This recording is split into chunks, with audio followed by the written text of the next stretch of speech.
Hello dear student, welcome back to my channel. It's me Poonam Aswal. तो आज हम class 10th के सिविक्स के चैप्टर आउटकम ऑफ डेमोक्रेसी के क्वेश्चन आंसर लाए हैं। तो चलिए देखते हैं इसका फर्स्ट क्वेश्चन क्या है। फर्स्ट क्वेश्चन में पूछा गया है, how does democracy produce an accountable, responsive and legitimate government. मतलब लोकतंत्र यानी डेमोक्रेसी किस तरह से उत्तरदायी, जिम्मेदार और वैध सरकार का गठन करता है, हमें ये बताना है। तो आंसर है democracy produce on accountable government. मतलब कि जो डेमोक्रेसी है एक जवाबदेह सरकार का निर्माण करता है। As the people has the right in choose their representatives through the electoral process, these elected representatives from the government and participate in the decision-making process on behalf of the people. If these elected representatives not work properly, people have a chance to not elect them in a next election. Democracy जो होता है, जो लोकतंत्र होता है, वो एक जवाबदेह सरकार का गठन करता है, क्योंकि लोगों को चुनावी प्रक्रिया से अपने प्रतिनिधियों को चुनने का अधिकार होता है और जिनको वो चुनते हैं, जिन प्रतिनिधि को वो चुनते हैं, उससे वो क्या करते हैं, सरकार बनाते हैं। यदि वो जो प्रतिनिधि चुने हुए हैं, जो जीते थे चुनाव को, अगर वो सही से काम नहीं करते तो लोग उन्हें क्या करते हैं, जब अगला चुनाव आता है तो उन्हें वो नहीं चुनते हैं। दूसरा क्या था, दूसरा है डेमोक्रेसी प्रोड्यूस रिस्पॉन्सिव गवर्नमेंट, यानी जो लोकतंत्र है वो उत्तरदायी सरकार का निर्माण करता है। क्या है, democratic government are elected by the people and responsible towards the people and parliament. These government promote the formation of public opinion and take care of the needs and expectation of the people. मतलब लोकतांत्रिक सरकार जनता द्वारा चुनी जाती है, ये तो सबको ही पता है। ये सरकार जनता और संसद के प्रति जिम्मेदार होती है। ये सरकारें जनमत संग्रह को बढ़ावा देती है और लोगों की जरूरत और अपेक्षाओं का भी वो ध्यान रखती है। थर्ड है डेमोक्रेसी प्रोड्यूस लेजिस्लेटिव गवर्नमेंट, यानी लोकतंत्र कानूनी सरकार का भी निर्माण करती है। A democratic government is people's own government. People wish to rule by representatives elected by them. They also believe that democracy is suitable for their country. Democracy's ability to generate its own support is itself an outcome that cannot be ignored. एक लोकतांत्रिक सरकार लोगों के द्वारा चुनी हुई सरकार होती है। लोग उनके द्वारा चुने हुए प्रतिनिधियों द्वारा शासित होते हैं। वे ये भी मानते हैं कि डेमोक्रेसी उनके देश के लिए बहुत ही ज़रूरी होती है, वो उसको इग्नोर नहीं कर सकते। तो ये है कि जो लोकतंत्र होता है वो क्या होता है, जिम्मेदार होता है, उत्तरदायी होता है किसका, वैध सरकार का गठन करने का। ओके, चलिए देखते हैं अब सेकंड क्वेश्चन। सेकंड क्वेश्चन में पूछा गया है, what are the condition under which democracies accommodate social diversities. लोकतंत्र किस स्थितियों में सामाजिक विविधता को संभालता है और उनके बीच में सामंजस्य पैदा करता है।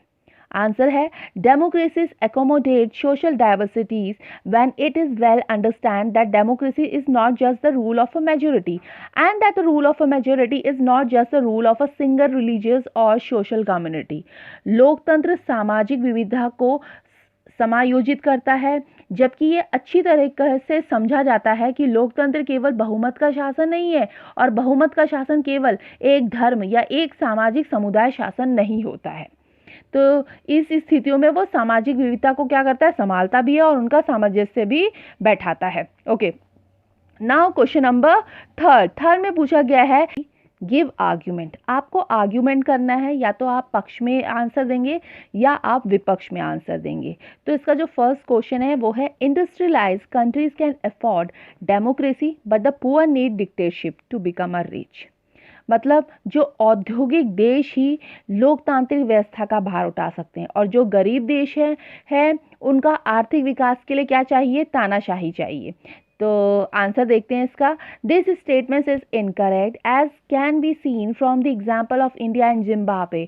इन 1947 India was included in the third world nation, but now it is one of the fast growing economic in the world. On the other hand, Zimbabwe, which was a fairly prosperous nation, has run into a huge international debt with the progression of Robert Mugabe regime. मतलब अगर ये जो statement है, ये statement बिल्कुल गलत है। क्यों? अगर हमें एक एग्जाम्पल दे तो एग्जाम्पल क्या है, भारत और जिम्बाब्वे का। भारत और जिम्बाब्वे को देखा जा सकता है कि 1947 में भारत को थर्ड विश्व के देशों में शामिल किया गया था, लेकिन अब वो दुनिया का तेजी से बढ़ता हुआ इकोनॉमिक में एक है। कौन? इंडिया। और दूसरी तरफ अगर हम जिम्बाब्वे की बात करें तो वो एक समृद्ध राष्ट्र तो है ही, और रॉबर्ट मुगाबे के एक प्रगतिशील शासन के बावजूद भी वो क्या हो गया था, ह्यूज इंटरनेशनल कर्ज में फंस गया था। तो अगर ये कहना कि औद्योगिक देश यानी इंडस्ट्रियलाइज कंट्रीज वो क्या है, लोकतांत्रिक व्यवस्था का भार उठा सकते हैं, और जो गरीब देशों का आर्थिक विकास के लिए तानाशाही चाहिए, तो वो बिल्कुल भी सही नहीं है। तो ये क्या है, इनकरेक्ट स्टेटमेंट है। ओके, सेकंड देखते हैं इसका बी पार्ट क्या है। बी पार्ट में पूछा गया है, democracy can't reduce in equality of income between different citizen, यानी लोकतंत्र अपने नागरिकों के बीच की असमानता को कम नहीं कर सकता है। आंसर दीजिए। तो आंसर है, democracy can't reduce inequality of income between different citizens. This statement is incorrect. The Minimum Wages Act enacted by the government and other policies which regulate the basic price at which agriculture producers and small industrials sell their goods have helped increase the per capita income of the country, thereby making its citizens more prosperous. मतलब ये जो statement है ये wrong है। सरकार और अन्य नीतियां द्वारा लागू न्यूनतम मजदूरी अधिनियम जो प्राइस को क्या करती है, कंट्रोल करती है। जैसे एग्रीकल्चर प्रोड्यूसर और स्मॉल इंडस्ट्रीज जो सेलर है अपना माल बेचते हैं, जिससे देश की प्रति व्यक्ति आय को बढ़ाने में मदद की है। तो इसने नागरिक को और अधिक समृद्ध बनाया है।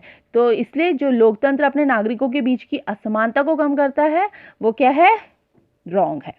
Okay, now question number C में पूछा गया है, in poor countries should spend less on poverty reduction, health, education and spend more on industries and infrastructure. जो गवर्नमेंट है, जो सरकार है, जो कौन सी सरकार, जो गरीब देशों की सरकार है, वो बहुत ज़्यादा कम खर्च करती है। किस में? क्या बोलते हैं, स्वास्थ्य में, मतलब हेल्थ में, एजुकेशन में और पॉवर्टी में। इन चीज़ों में वो बहुत कम पैसा खर्च करती है, बट जो इंडस्ट्रीज़ है उन पे वो ज़्यादा पैसा स्पेंड करती है। तो उसका आंसर बताना है। तो आंसर है, government in poor countries should spend less on poverty reduction, health, education and spend more on industries and infrastructure is not a wise opinion in poor countries. The people cannot afford health and education service. मतलब जो गरीब देशों की सरकार को गरीबी reduction, health, education पर कम खर्च और उद्योगों और बुनियादी ढांचे पर अधिक खर्च करते हैं, ये एक सही कदम नहीं है, क्योंकि गरीब देशों में लोग ना क्या होते हैं, हेल्थ, एजुकेशन और सेवाओं का खर्च नहीं उठा सकते हैं। ओके, अब है थर्ड का डी पार्ट। डी पार्ट में पूछा गया, in democracy all citizen have one vote which means that there is the absence of domination and conflict. Democracy में सभी को एक ही वोट देने का अधिकार होता है। इसका मतलब ये है कि लोकतंत्र में किसी तरह का प्रभुत्व और टकराव नहीं होता है। तो आंसर बताना है। तो in democracy all citizen have one vote which mean that there is the absence of any domination and conflict. This is not true as conflict can be eliminated only in an ideal situation. In real democracies though every person has one vote there are division among the people, this division lead to conflict. Democracy में लोगों को एक ही vote देने का अधिकार है, जिसका मतलब ये नहीं है कि किसी भी वर्चस्व और संघर्ष का अभाव है। यह सच बिल्कुल भी नहीं है, क्योंकि संघर्ष का केवल एक ही आदर्श स्थिति में समाप्त किया जा सकता है। हालांकि वास्तव में लोकतंत्र में हर व्यक्ति के पास एक वोट देने का अधिकार है, लेकिन लोगों के बीच विभाजन होते हैं, यही विभाजन संघर्ष का कारण बनता है। तो इसीलिए अगर ये कहा गया है कि लोकतंत्र में कि डेमोक्रेसी में सभी को एक ही वोट देने का अधिकार होता है, इसका मतलब ये नहीं होता कि लोकतंत्र में किसी तरह का प्रभुत्व और टकराव नहीं है। Okay, now question number fourth में पूछा गया है, identify the challenges to democracy in the following discrimination, also suggest policy, institutional mechanism to depends democracy in the given situation. नीचे ना आपको A, B, C करके क्वेश्चन दिए गए होंगे, उसमें लोकतंत्र की चुनौतियों की पहचान करें। आपको करनी है, ये स्थितियां किस तरह नागरिकों की गरिमापूर्ण, सुरक्षित और शांतिपूर्ण जीवन के लिए चुनौती पेश करती है। लोकतंत्र को मजबूत बनाने के लिए नीतिगत, संस्थागत उपाय भी सुझाए। तो इसका फर्स्ट क्वेश्चन है, following a high court directive, a temple in Orissa that had separate entry door for डेप्ट एंड नॉन डेप्ट allowed entry for all from the same door. मतलब क्या गया, जो हाई कोर्ट है, हाई कोर्ट ने एक निर्देश दिया, कहाँ पे, उड़ीसा में जो क्या बोलते हैं लोग हैं, वहाँ पे अलग अलग लोगों के लिए अलग अलग डोर है, कोई किसी डोर से जा सकता है, कोई किसी डोर से जा सकता है। तो मगर हाई कोर्ट ने ये कहा गया कि अब सब लोग एक ही डोर से, एक ही दरवाजे से अंदर प्रवेश कर सकते हैं, उन्होंने ये अनुमति दे दी। तो उसका आंसर बताना। तो आंसर है the biggest challenge to democracy in this case, if such practice continue in the country, there is a threat that discrimination based on caste, color and creed cannot be eliminated. सबसे बड़ा challenge democracy के सामने ये है कि अगर इस तरह की प्रथाएं लगातार कंटिन्यू होती रही तो ये एक बहुत ही बड़ा खतरा है, क्योंकि जो भेदभाव कलर, कास्ट और क्रीड के आधार पर होगा फिर वो कभी भी खत्म नहीं किया जा सकता है। If people include is such a practice, legal action can be taken against them. The Constitution clearly states that discrimination of any kind will be considered a crime and a big threat to the peace of the country. अब इसीलिए अगर लोग इस तरह की प्रथाएं करते रहे तो उनके खिलाफ क्या होनी चाहिए, कानूनी कार्रवाई होनी चाहिए। हमारा जो संविधान है वो इस तरीके से हमें ये कहता है कि किसी भी तरह का भेदभाव एक जुर्म माना जाएगा और एक बड़ा खतरा भी है, किसके लिए, कंट्री के लिए। In such cases serious action must be taken against the people so that the communal harmony of the country does not get disturb. तो ऐसे केसेस में कोई भी सख्त कदम उठाने होंगे और लोगों के खिलाफ, उन लोगों के खिलाफ जो ये कास्ट, क्रीड या कलर के हिसाब से करते हैं, क्या कि वो मंदिर में प्रवेश नहीं करने देते हैं, सबके लिए अलग अलग डोर बंद के, नहीं सबके लिए एक ही डोर होना चाहिए मंदिर में प्रवेश करने के लिए। ओके, नाउ फोर्थ का बी पार्ट है, उसका क्वेश्चन है a large number of farmer are committing suicide in different state of India. भारत में अलग अलग स्टेट में क्या कर रहे हैं, किसान आत्महत्या कर रहे हैं। तो आंसर बताना है a large number of farmers square committing suicide in different state of India because of economic inequality of the country. Farmers in village grow crops on a small pieces of land, and if weather conditions do not stay stable, the farmer has to suffer serious loss. He is further unable to repay his loan taken from the money lender or the bank and get overburdened by the loan. These cases have increased in the country over the past few years and the poor farmer takes such a severe steps like a committing suicide. हाँ, ये बात की जो भारत में जो बहुत से राज्य ऐसे हैं जहाँ पे किसान क्या कर रहे हैं, आत्महत्या कर रहे हैं। क्यों? क्योंकि वो क्या करते हैं, अपनी क्रॉप यानी एग्रीकल्चर करते हैं, खेती बाड़ी करते हैं, और अगर खेती बाड़ी करने में उसको सही समय में वेदर सही से ना हो, उसको पानी ना मिले खेती बाड़ी में, तो उनकी जो खेती है वो क्या हो जाती है, खराब हो जाती है, जिससे उनकी कंडीशन सही नहीं रहती है। क्यों? क्योंकि उन्होंने एक तो बहुत ज़्यादा लोन ले रखा होता है, किससे, लैंडर से, या उन्होंने लोन बैंक से ले रखा होता है जिसका उन पे बहुत ज़्यादा बर्डन हो जाता है, उनको लोन भी देना होता है। तो इस केस में बहुत ज़्यादा क्या हो रहा है, कंट्री में क्या हो रहा है, लोग क्या कर रहे हैं, फार्मर्स क्या कर रहे हैं, सुसाइड कर रहे हैं। कौन? फार्मर्स। तो इसलिए the government should provide these farmer with cheap fertiliser and seeds and provide them with the better irrigation method. तो गवर्नमेंट को ये करना चाहिए कि जो फार्मर्स लोग हैं उनको चीप फर्टिलाइजर देने चाहिए, उनको खाद प्रोवाइड करना चाहिए, उनको सीड्स प्रोवाइड करनी चाहिए, है कि उससे उनकी क्या हो, अच्छी खेती बाड़ी हो, और उनका जो लोन है वो लोन क्या होना चाहिए, माफ होना चाहिए। ओके, नाउ है फोर्थ का सी पार्ट।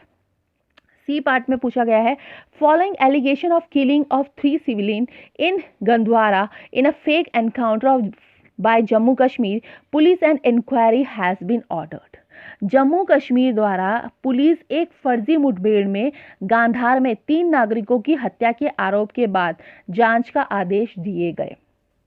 तो आंसर है allegation of killing 3 civilian in Gandwara by Jammu and Kashmir police in a fake encounter raises question on the police force of the state. जो जम्मू और कश्मीर में जो क्या बोलते हैं 3 नागरिकों की हत्या की गई थी, कहाँ पे, गांधार में, तो उसमें पुलिस, जो जम्मू और कश्मीर की जो पुलिस है उन पे क्वेश्चन उठ जाता है।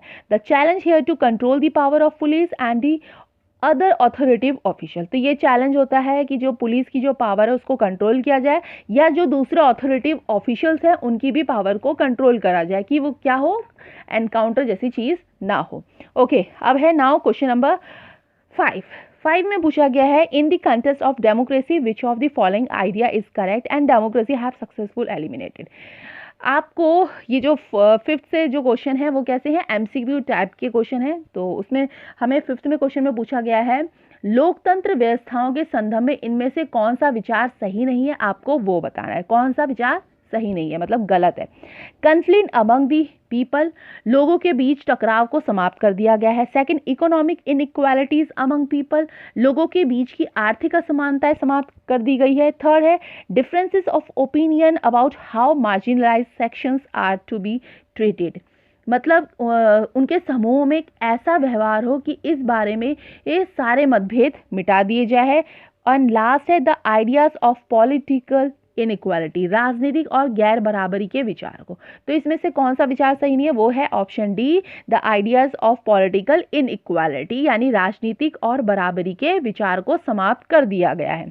ओके, नाउ क्वेश्चन नंबर 6 है in the context of existing democracy which among the following is odd one out democracy need to ensure, लोकतंत्र के मूल्यांकन के लिहाजा में इनमें से कौन एक चीज लोकतांत्रिक व्यवस्थाओं के अनुरूप नहीं है। फर्स्ट है फ्री एंड फेयर इलेक्शन, स्वतंत्र और निष्पक्ष चुनाव। सेकंड है डिग्निटी ऑफ द इंडिविजुअल, व्यक्ति की गरिमा।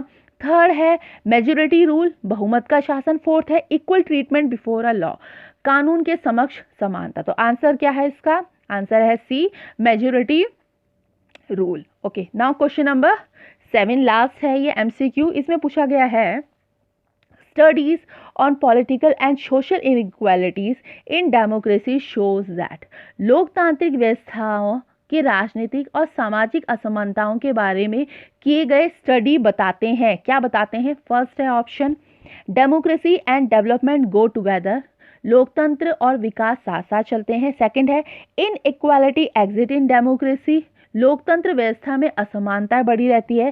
थर्ड है इन equality do not exit under dictatorship, यानी तानाशाही में असमानताएं नहीं होती है। एंड जो डी है वो है dictatorship is better than democracy, तानाशाही लोकतंत्र से बेहतर साबित हुई है। तो इसका आंसर क्या है, ऑप्शन बी, मतलब इन इक्वालिटी एग्जिट इन डेमोक्रेसी, लोकतंत्र व्यवस्था में असमानताएं बनी रहती है।